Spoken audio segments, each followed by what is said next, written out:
Hey guys, and welcome back to the Pennies to Pounds podcast, the finance show that actually makes sense.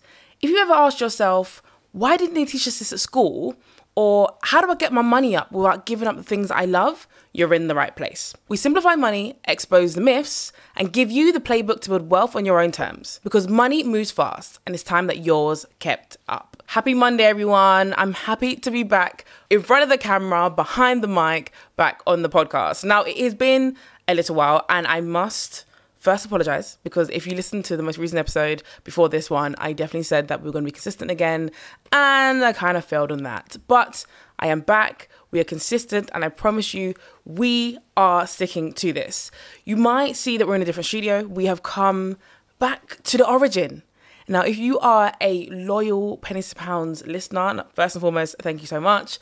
But you will know that we started off our journey in the WAP studios, and we are back. It feels like a full circle moment. We're back in the WAP studios recording the podcast. I thought it would be fitting for the one that really comes back for me to give you another solo episodes and to explain a bit more about what's been going on behind the scenes, as well as give you an actual episode where I'm going to be talking about how you can afford the things that you want, whether it's luxury, you want to go away, all those kind of things, without having to give up the things that you love. But first and foremost, Kia, where have you gone? Where has the podcast gone? And what changes have been going on behind the scenes? So for me personally, I've had a lot going on. I just, little trigger warning here, I lost a family member about 2 months ago now, and it was a really close family member of mine. It was very hard, and I'm still definitely grieving. So with that, I've had to take a step back from everything that we're doing, and it took me a while to feel comfortable being in front of the camera, just being honest, to feel comfortable recording again and really just put myself back out there to give you guys the content that you deserve. In addition to that, I've had a lot of things going on, obviously family-wise, but also just life and work. You know, as much as I run Pennies to Pounds, I've been doing it, this is our 6th year now. I'm also in my late 20s now, trying to figure out the right balance between work and play, and how do we do things, and where do we move Pennies to Pounds. But with that being said, we've had a lot of exciting changes. The first thing, if you follow us on Instagram as well, you will have seen that probably about 2 to 3 months ago, we made a statement that announced that we are kind of revamping how we do things. And the biggest change is that we understand that money isn't just linear. Money isn't just what's in the textbooks. It is all of the things that come in between. And those are things like culture, identity, and the way in which you interact with money emotionally. So we are pledging to change and incorporate that into the content that we create. You may have already seen that on our Instagram pages and our TikTok, but we are pledging towards that. We've got so many fun things planned for this year to help you to learn more about money, but also feel that it relates and understands what you go through when it comes to money. In addition to that, obviously we brought back the podcast. We've got a new format. You will have heard a new intro in the beginning, and we're going to have a new different layout when we have guests, as well as when I do solo episodes.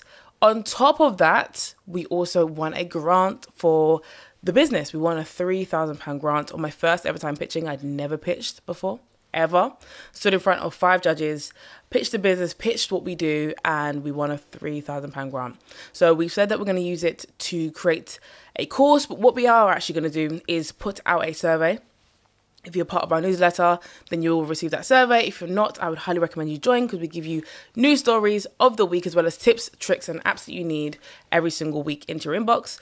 But we're going to send that out to find out what you guys actually want and what we can use that money for, to make sure that we are creating a platform that empowers you to feel like you can manage your money. Alongside that, like I haven't got enough on my plate, I'm also building a fintech app. So fintech stands for financial technology, and I'm building a fintech app that I'm in the process of releasing the MVP, which is the first version of it.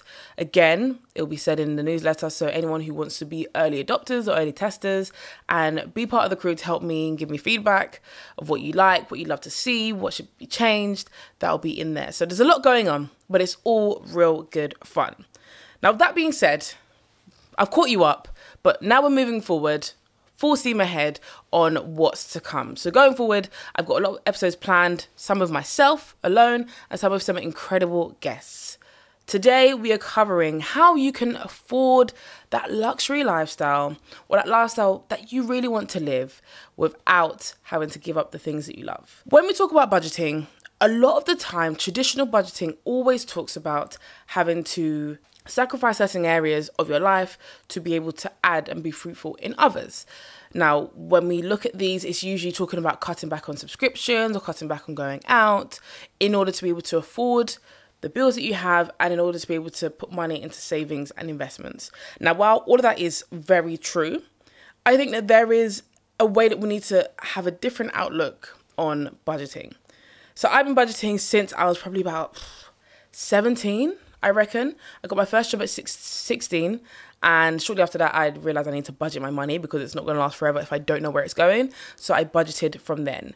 And it was only from then that I realized that I can actually create the life that I want once I understand the money that I have coming in.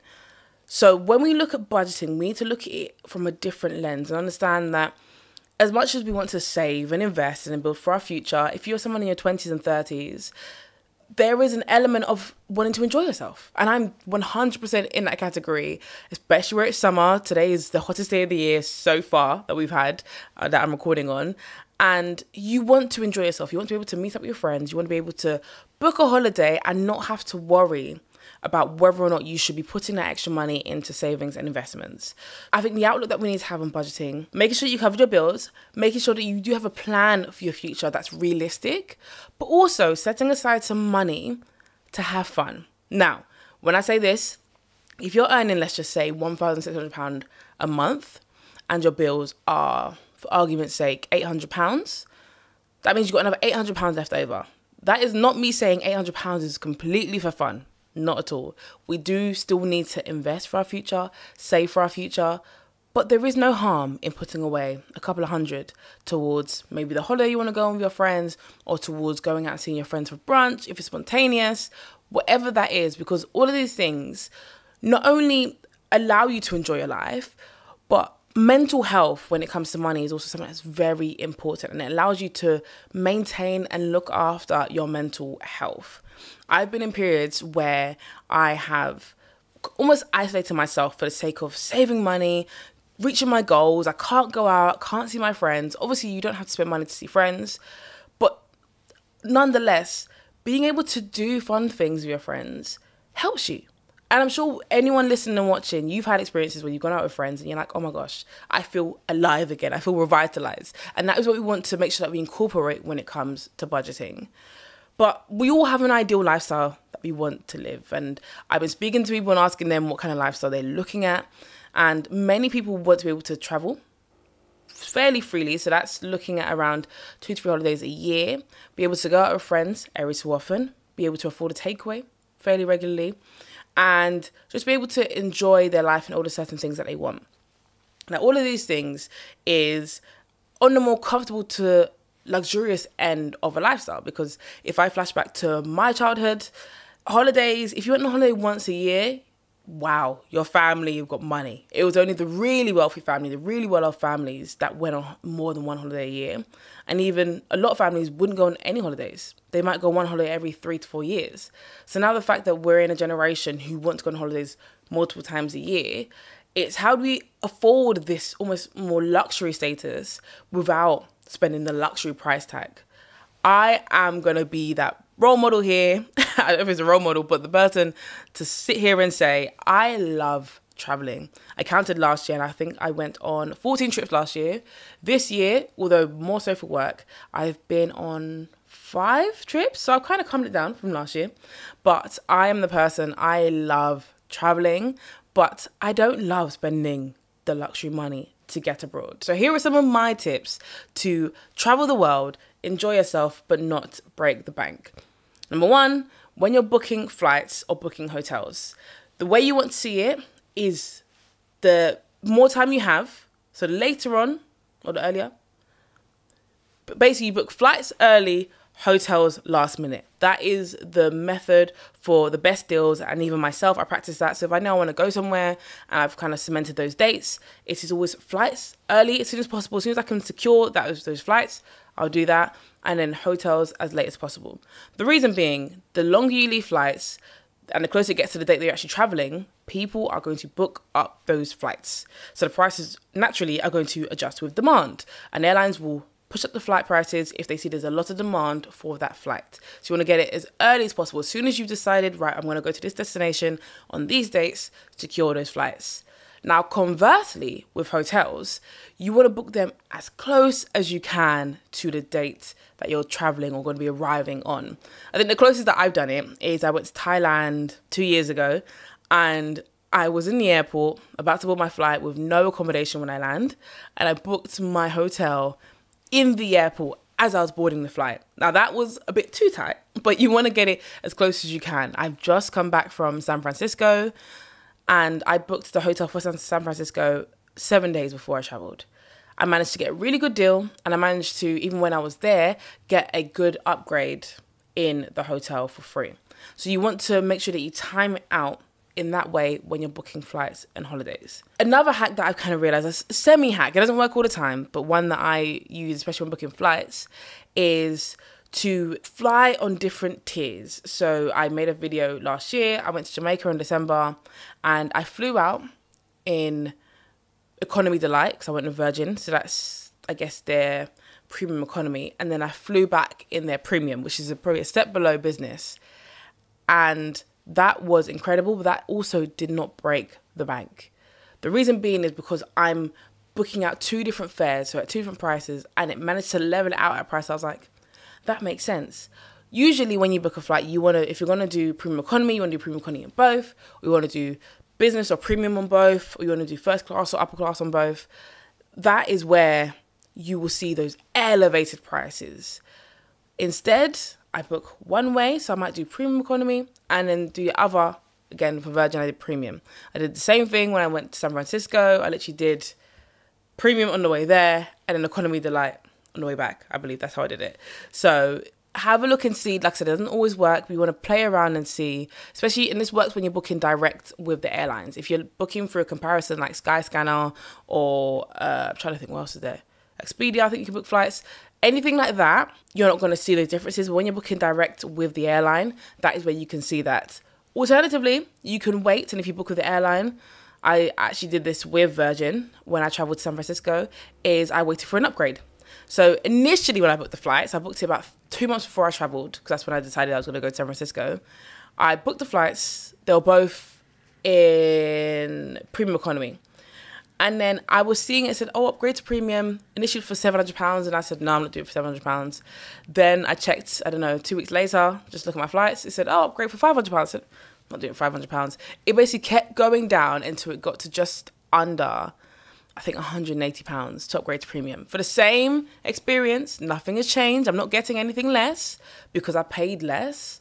But these airlines are trying to sell their seats. So they're selling upgrades because even if they get just £180, even if they just get £200, that's £200 more than if they didn't try at all, if they didn't change the price. So I got it at that price and I managed to get my upgrade, which was amazing. So always have a look out and see what you can do, how can you get a better stay or better experience, but without the luxury price tag.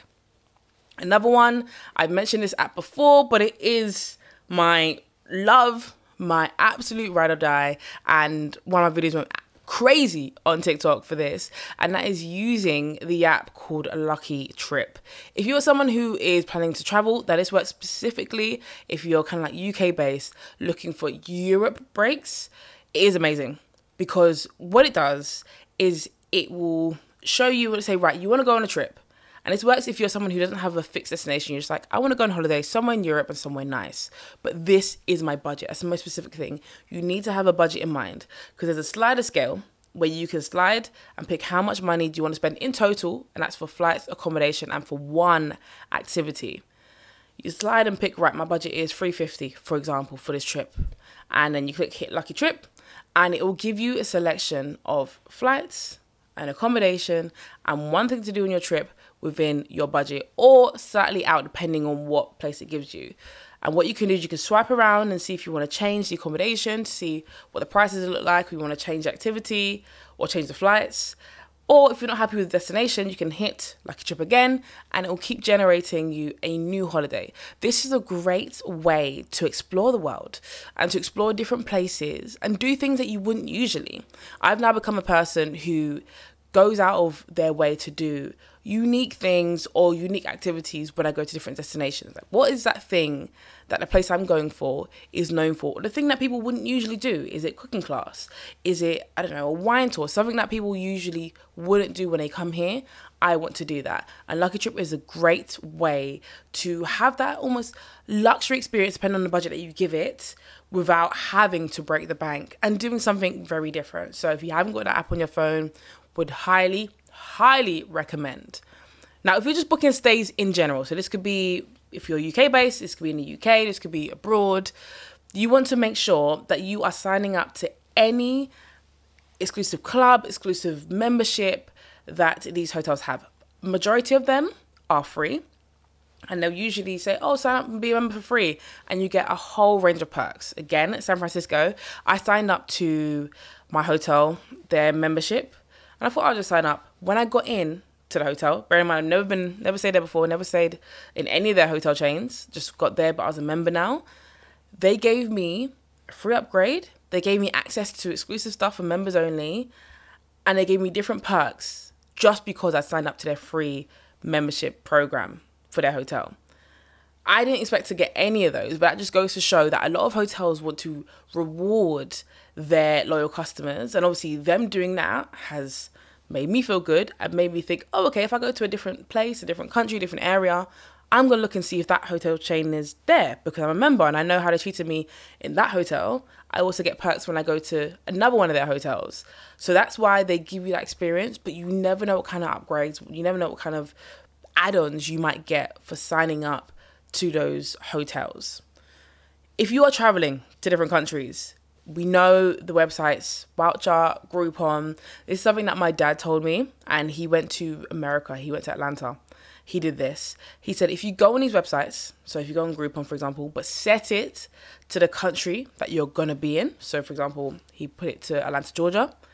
You can see what they have there. So they have exclusive deals for the people in Atlanta, for example.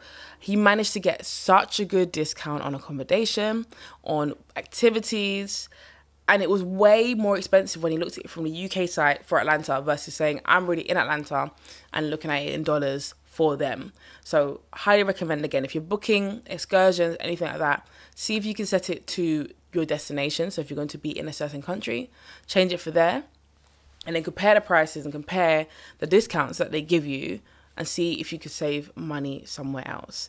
These are a few of the things that I have learnt over my time traveling and have allowed me to have a more luxurious stay or just nicer experiences without that hefty price tag. If you're looking to just be able to survive, because I know some of you might be watching and saying, Kia, I just want to get by. I just want to go out, have fun with my friends every so often, and not feel like I'm penny pinching at every moment. I think we need to start understanding how we actually manage our money to do that. Like, I'm someone who goes out a fair bit, and I have friends who are trying to drag me out this entire summer, so I know what that looks like and how we can try and save some money on that journey. So one thing that I always do is I try my best to, number one, have a separate account that is just for my spending money. That account is set to the side and it is wholly dedicated for when I go out. I don't have to worry about, oh my gosh, what if I go over my budget? That money is set to the side. So if my budget for the night, for example, is, I don't know, £80, I'm not spending more than £80 tonight. And that's on everything. That could be on booking an Uber, could be on getting drinks, could be tapping my card on the underground. That's all I'm spending. It's on a separate account. The way that that is so good is because I don't go over my budget. There is no more money. I cannot physically go over, but it helps me to stay on track. Another thing that I've started doing as well is utilizing accounts that give me cash back on my purchases. So there are apps, for example, like Cheddar, Quidco, Top Cashback, that allow you to get cashback on your purchases. So if I'm purchasing from a certain retailer, if I'm going to a supermarket or I'm going somewhere else, then I'm able to get cashback there. Alternatively, there are actually current accounts that will give you cash back on your spending. Chase Bank were one that came over to the UK from America who blew up because you can literally get cash back on your everyday spending. And that is money that you get for spending money in the corner shop or wherever you're going. You get that back into your account and you can put that I used to put mine into my savings accounts, but you can basically take the money back and spend it. So have a look and see. I know Chase still do it, but you have to make sure you deposit a certain amount of money each month into the account. But again, if you're someone who wants to make sure that they're capitalizing and making the most of their money, then that might be something that you want to have a look into. On top of that, I always have on roundups. So this allows me to save a bit of extra money whilst I'm spending. The way that works is if I'm going out and I buy a coffee, for example, and a coffee is £2.54, what roundups will do is it will put away the additional 46p into my savings. So this is just extra money that I've built up by doing nothing other than spending and living my life. You can do that through a lot of bank accounts now are doing it. The fintech started initially, so your Monzos and your Starlings and your Revoluts had that. But now a lot of traditional banks like your NatWest, Nationwide, those are now bringing those in. If you don't have an account that offers that, you can use external apps like Plum that allow you to round up. All it will do is instead of rounding up into your current account or into a savings account within your bank, it will put it into the Plum app that is also still very secure, so you can build up your money. So we've been speaking about how we can actually enjoy our life without having to break the bank. I think this is very important and very key because life is for enjoyment. Life is to be enjoyed. Life is so short and we never know how long we have.